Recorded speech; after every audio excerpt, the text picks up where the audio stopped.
ರಘುಮೂರ್ತಿ ಇವರನ್ನು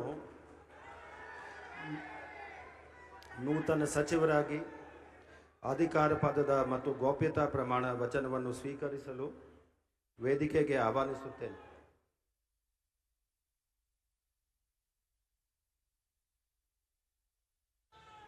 ನಾನು ತಿಪ್ಪಯ್ಯ ರಘುಮೂರ್ತಿ ಎಂಬ ಹೆಸರಿನ ನಾನು ಕಾನೂನಿನ ಮೂಲಕ ಸ್ಥಾಪಿತವಾದ ಭಾರತದ ಸಂವಿಧಾನದ ವಿಷಯದಲ್ಲಿ ನಿಜವಾದ ಶ್ರದ್ಧೆ ಮತ್ತು ನಿಷ್ಠೆಯನ್ನು ಹೊಂದಿರುತ್ತೇನೆಂದು ನಾನು ಭಾರತದ ಸಾರ್ವಭೌಮತ್ವವನ್ನು ಮತ್ತು ಅಖಂಡತೆಯನ್ನು ಎತ್ತಿ ಹಿಡಿಯುತ್ತೇನೆಂದು ಮತ್ತು ಕರ್ನಾಟಕ ರಾಜ್ಯದ ಮಂತ್ರಿಯಾಗಿ ನನ್ನ ಕರ್ತವ್ಯಗಳನ್ನು ಶ್ರದ್ಧಾಪೂರ್ವಕವಾಗಿ ಮತ್ತು ಅಂತಃಕರಣಪೂರ್ವಕವಾಗಿ ನಿರ್ವಹಿಸುತ್ತೇನೆಂದು ಭಯ ಅಥವಾ ಪಕ್ಷಪಾತವಿಲ್ಲದೆ ರಾಗದ್ವೇಷವಿಲ್ಲದೆ ಎಲ್ಲ ಬಗೆಯ ಜನರಿಗೆ ಸಂವಿಧಾನಕ್ಕೆ ಮತ್ತು ಕಾನೂನಿಗೆ ಅನುಸಾರವಾಗಿ ನ್ಯಾಯವಾದುದನ್ನೇ ಮಾಡುತ್ತೇನೆಂದು ದೇವರ ಹೆಸರಿನಲ್ಲಿ ಪ್ರಮಾಣ ಮಾಡುತ್ತೇನೆ.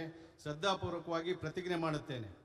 ನಾನು ತಿಪ್ಪಯ್ಯ ರಘುಮೂರ್ತಿ ಎಂಬ ಹೆಸರಿನ ನಾನು ಕರ್ನಾಟಕ ರಾಜ್ಯದ ಮಂತ್ರಿಯಾಗಿ ನನ್ನ ಪರ್ಯಾಲೋಚನೆಗೆ ತರಲಾಗುವ ಅಥವಾ ನನಗೆ ತಿಳಿದು ಬರುವ ಯಾವುದೇ ವಿಷಯವನ್ನು ರಾಜ್ಯದ ಮಂತ್ರಿಯಾಗಿ ನನ್ನ ಕರ್ತವ್ಯಗಳ ಯುಕ್ತ ನಿರ್ವಹಣೆಗೆ ಅಗತ್ಯವಾಗಬಹುದಾದ ಸಂದರ್ಭವಲ್ಲದೆ ಅನ್ಯಥಾ ಯಾರೇ ವ್ಯಕ್ತಿಗೆ ಅಥವಾ ವ್ಯಕ್ತಿಗಳಿಗೆ ಪ್ರತ್ಯಕ್ಷವಾಗಿ ಅಥವಾ ಪರೋಕ್ಷವಾಗಿ ತಿಳಿಸುವುದಿಲ್ಲ ಅಥವಾ ಬಹಿರಂಗಪಡಿಸುವುದಿಲ್ಲ ಎಂದು ದೇವರ ಹೆಸರಿನಲ್ಲಿ ಪ್ರಮಾಣ ಮಾಡುತ್ತೇನೆ ಮತ್ತು ಶ್ರದ್ಧಾಪೂರ್ವಕವಾಗಿ ಪ್ರತಿಜ್ಞೆ ಮಾಡುತ್ತೇನೆ.